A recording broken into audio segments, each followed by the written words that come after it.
जब मुकेश सहनी आए थे बोलते थे आरक्षण नहीं तो वोट नहीं। आज एथनोग्राफी करके दिया हुआ, वो सत्ता में 2.5 साल मंत्री रहे, कहाँ गया आरक्षण? सरकार केंद्र में भी उन्हीं की थी, मंत्री भी वो उन्हीं के थे, कहाँ गया आरक्षण? कितने लोगों को वो सत्ता में लेके आए बताइए? उन्होंने टिकट बेच के सिर्फ पैसा कमाने का काम किया, समाज को बरगलाने का काम किया। यदि पैसा भी कमाया उन्होंने, हमारे समाज से अगर 2 व्यक्ति को भी वो सत्ता में ले आते, आज हम समझते कि उन्होंने हमारे साथ धोखा नहीं किया, बल्कि हमारे समाज के लिए प्रयासरत हैं। उनका मैंने बयान देखा, उन्होंने कई दिन पहले बयान दिया है कि हमारे निषाद समाज में किसी के औकात नहीं है लड़ने की। आप निषाद समाज के नेता बनते हैं और बोलते हैं निषाद समाज की औकात नहीं है लड़ने की। मैंने वीडियो डाला हुआ है, उसको आप देख सकते हैं। आज वो व्यक्ति स्टेज पर खड़ा होकर कहता है, जो निषाद समाज के नाम पे, निषाद समाज ने जिसको आगे बढ़ाया, उसने चंद टिकट बेच के करोड़ों रुपए कमा के, आज वो व्यक्ति बोलता है कि यह किसी समाज के लिए नहीं है, इस समाज में सभी व्यक्ति को टिकट देंगे, जो निषाद लायक होगा उसको हम टिकट देंगे। तो आप पहले कह चुके हो निषाद का औकात नहीं है, तो फिर निषाद में लायक खोज कहाँ रहे हो जो आप टिकट दोगे? आप व्यापार करने आए हैं राजनीति का, निषाद को ठगने आए हैं, आप रुपया कमा के चले जाइएगा। लेकिन मेरा बिंद, बेलदार, मना, नोनिया, केवट वही का वही रह जाएगा। अभी भी समय है जागने का। इन सब प्रलोभन में, गाड़ी घोड़ा टिकट बैनर खर्चे के प्रलोभन में नहीं आइए।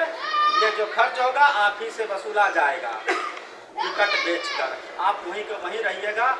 मेरा यही कहने का प्रयास था कि जो उस व्यक्ति का, जो हमारे समाज के व्यक्ति को ठग रहा है, किस तरह से उसके वीडियो को देखिए, उसकी बातों को समझिए आप कि आखिर वो चाहता क्या है। उनका ना लक्ष्य है, जो भी निषाद पार्टियां आई उनका ना लक्ष्य है, ना स्पष्ट उनका कोई उद्देश्य है।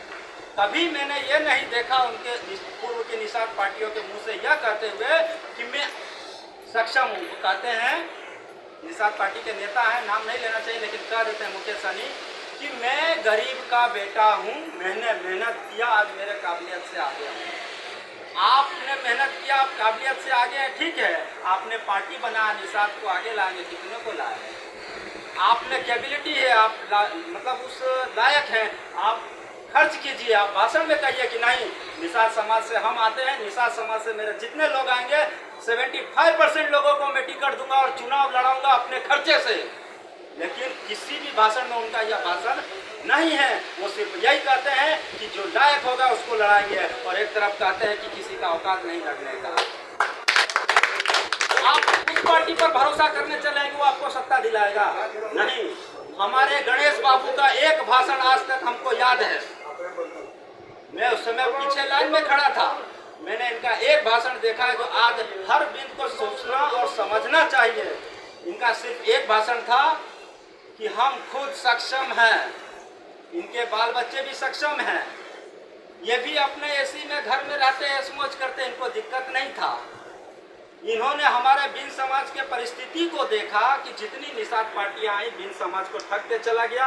हमारा बिन समाज आज का आज मजदूर है, शराब में लिप्त है, गांजे में लिप्त है, राजनीतिक रूप से ठगा जा रहा है। इस विचार को, इनका एक भाषण दिया था इन्होंने कि मेरे बिन समाज, बिन बेलदार, नोनिया, केवट, मला जितने भी हैं, हम उसके लिए जो है सो अग्रसर हुए हैं।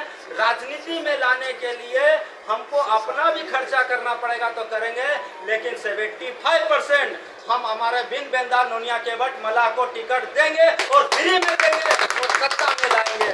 तो आप किसके साथ जाना चाहते हैं? एक वो जो टिकट बेच के पैसा कमा रहा है, एक वो जो आपको सत्ता में फ्री में अपना खर्च करके सत्ता में लाना चाह रहा है। आप किनके साथ जाना चाहते हैं वो आज आपको तय करना होगा। आज आप प्रलोभन में, आज आप अपने